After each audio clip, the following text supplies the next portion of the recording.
What's up everyone, Jason McCannell back again, and today I want to talk to you guys about if you are really in control of your life or is somebody else writing your script.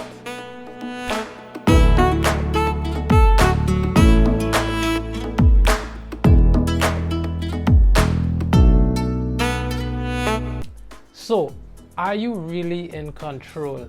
I looked at a movie over the lockdown period that I hadn't seen in a long time. That movie was called The Truman Show, and it's actually one of my favorite movies because it gives a lot of insight into, for me, it asks questions about who is really in control. For those of you who have never seen The Truman Show is about a man who lives in a world where everything is part of a movie, more or less, or part of a series where they document his entire life, and everybody is actors, and they have positioned him to be in the perfect job, for him to have the perfect wife, and he is just unaware that somebody else is pulling the strings for his life. And I wondered sometimes, like, is that our reality? You know, like growing up younger, I wondered if I was like in a Truman Show of my own, because I was wondering, like, suppose everybody else is actors or everybody else are actors. I moved away from that system of thinking. However, I do believe that there are societal elements that are controlling a vast majority of people, and I want to find out if you are part of that majority, in terms of, are you controlling the outcomes, or are you controlling your own life, or are you allowing a greater entity to control your life for you? So I'm gonna go through some of the things that I believe, or certain institutions I believe, are controlling us, and you need to decide if you are doing the things for the right reasons, or are you doing it to satisfy the masses or just keep up with the Joneses. So before I start, I would like to say there is value in every single thing that you do, every single thing that you purchase. There is value. My argument though is that, are we doing things to please other people, or are we doing it because it is aligned to our own personal values?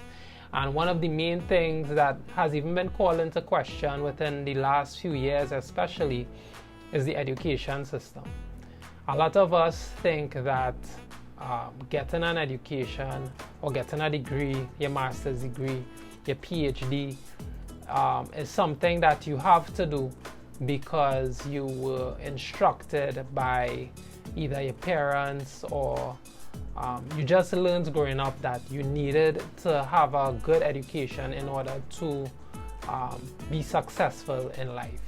And I would knock education, but I always look for the value in whatever it is I'm learning, rather than just having it for having its sake. You know, don't just have a degree or a master's or a PhD just for the sake that you will have the PhD at the end of your name.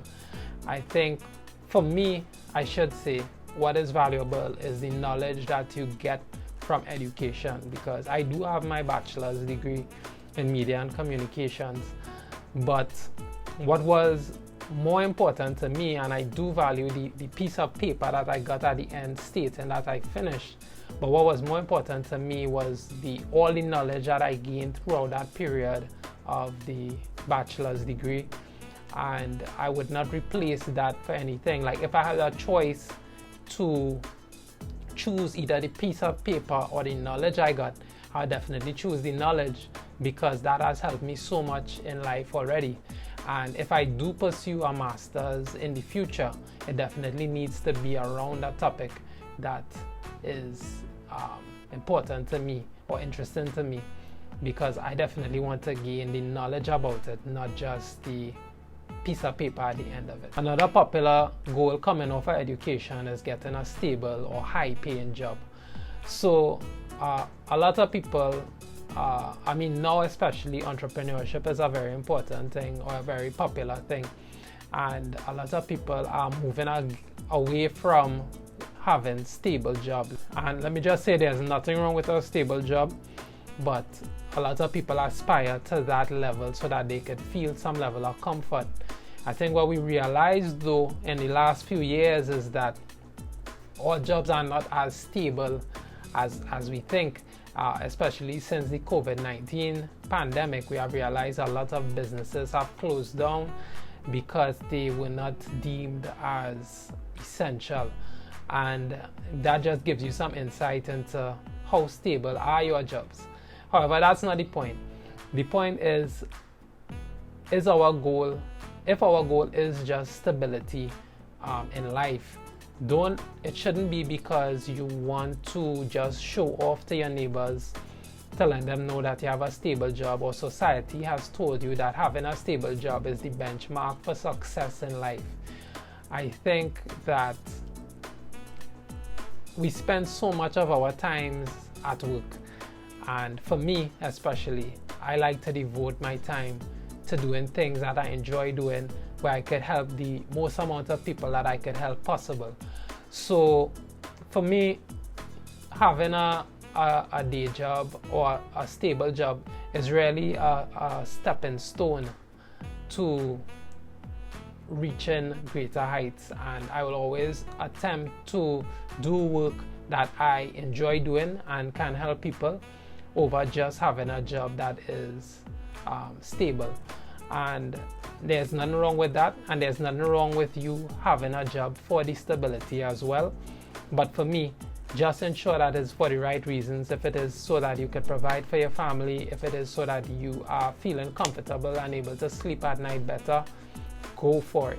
Do whatever makes you happy, but don't do it because society tells you that you should.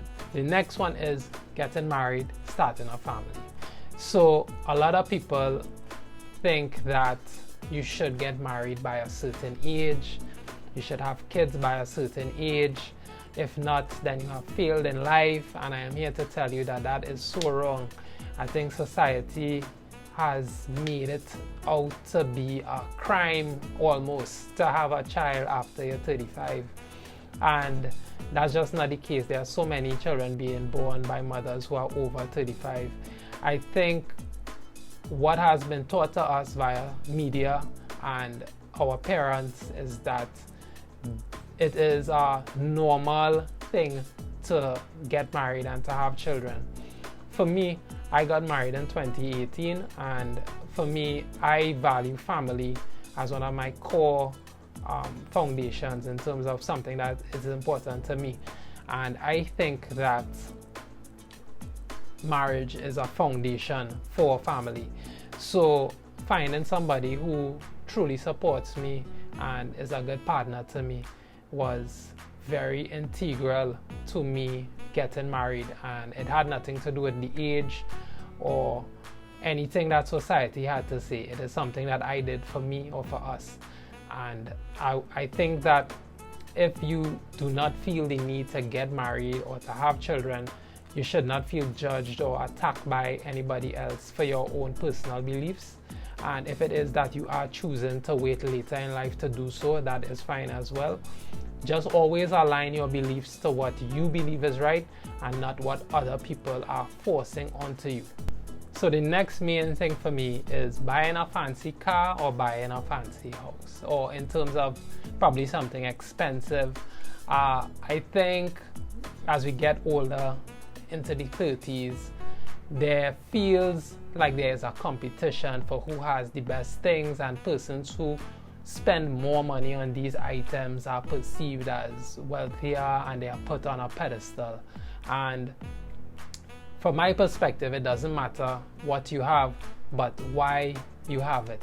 And for me, if it is that a home is something that is very important to you, and you want to have a swimming pool and the biggest yard possible to raise your children, and it's something that is closely tied into your beliefs and your belief system, then you should definitely try your best to achieve what you want in terms of buying the biggest, best house you could possibly get.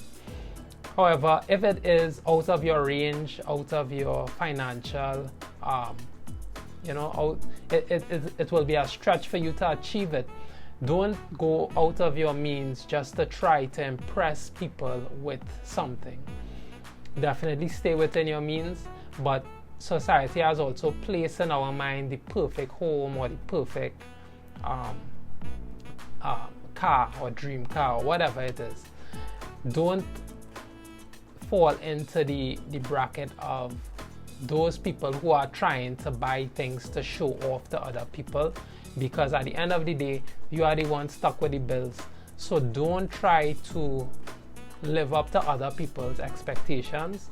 Do things because they fall in line with your own personal values. I said it like 3 times. This is the 4th time, and I mean it. Do things because, like I said, for me, family is the main thing. And if you want to buy a car because the safety rating is better for your family, then you should do it because that is in line with what you believe in. So if it does spend a little bit, if it does cost a little bit more than what you intended to spend, then it's for a reason that you are comfortable with. So those are the 4 main things that I just wanted to touch on in terms of how society tends to control us through doing certain things. And I believe personally that we have to maintain that control so that we take control of our own lives in terms of our educations, our occupations, the cars we drive, the homes we buy, the type of life we choose to live, if we want to be married or not.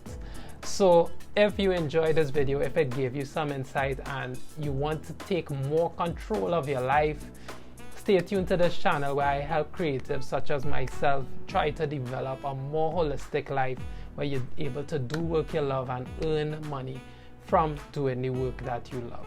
So if you found value in this and you want to stay tuned, just subscribe, and I'll see you guys next week.